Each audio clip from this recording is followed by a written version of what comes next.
Je vous raconte une partie de ma vie privée. Mon fils a changé d'école et depuis, il n'a plus de crise d'asthme, ou rarement. Il a dû en avoir deux ou trois depuis octobre, sachant qu'il a changé d'école fin octobre 2025. Et avant, dans son ancienne école, il était tout le temps malade. Mais tout le temps. Toutes les 2 semaines, il était absent au moins 2 jours consécutifs. Au moins.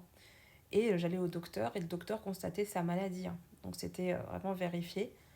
Et donc, depuis qu'il a changé d'école, on continue le suivi chez un pédiatre pneumologue qu'il voit tous les 6 mois. Et elle me dit, mais c'est étonnant quand même que votre fils, il ait plus de crise d'asthme puisqu'il en fait que 3. Depuis octobre, il n'en a fait que 3.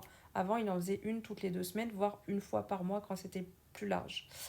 Et là, elle me dit, c'est étonnant et tout. Je dis, mais moi, pour moi, depuis qu'il a changé d'école, il est apaisé. Il est plus stressé, il y va de bon cœur, il ne pleure plus. L'école, elle est juste incroyable. Et c'est du public. Avant, il était dans du privé. Et du coup, la pédiatre pneumologue me dit, mais en fait, vous savez que l'asthme, c'est aussi sur un terrain d'anxiogène.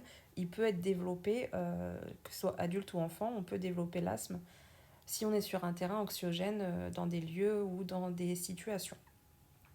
Donc je dis non, je ne savais pas. Et ça s'explique. Donc la logique que je lui ai dite, elle était complètement cohérente avec son propos de médecin, parce qu'elle a de suite rebondi sur mon idée, sur ma constatation de son avancement au niveau de sa santé. Donc vous voyez, c'est hyper important le lieu où vous êtes, parce que énergétiquement, la radiesthésiste que je suis vous le dira tout le temps, mais c'est très lourd. Un lieu peut être lourd, que ce soit dans les murs, que ce soit dans les personnes qui y vivent. Et du coup, il y a des conséquences sur votre santé. Dans mon cas, mon fils n'était pas seulement allergique ou fragile, son corps réagissait à l'environnement qui ne lui convenait pas du tout. Il passait ses journées dans des lieux à basse vibration, vraiment très basse. Euh, son corps réagissait comme il pouvait finalement. Sur notre expérience terrestre au quotidien, c'est bien de changer de lieu. C'est le meilleur nettoyage que vous pouvez donner à votre corps sans passer par une énergéticienne magnétiseuse qui va venir vous le réaligner vos chakras, vous faire un nettoyage. Des fois, il s'agit que vous agissiez et que vous changiez de lieu. Et c'est le meilleur nettoyage que vous pouvez donner à votre corps.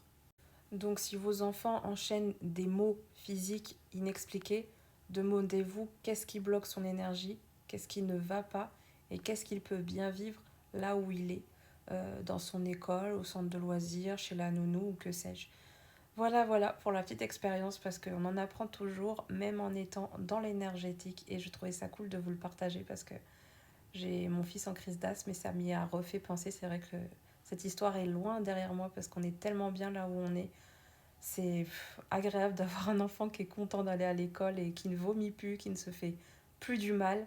Et ça, c'est une histoire vraiment loin derrière nous. Mais il y a des pics de rappel comme la nouvelle crise d'asthme. Ce n'est que la troisième depuis octobre 2025. Donc je me suis dit pourquoi pas prendre mon téléphone et vous partager cela.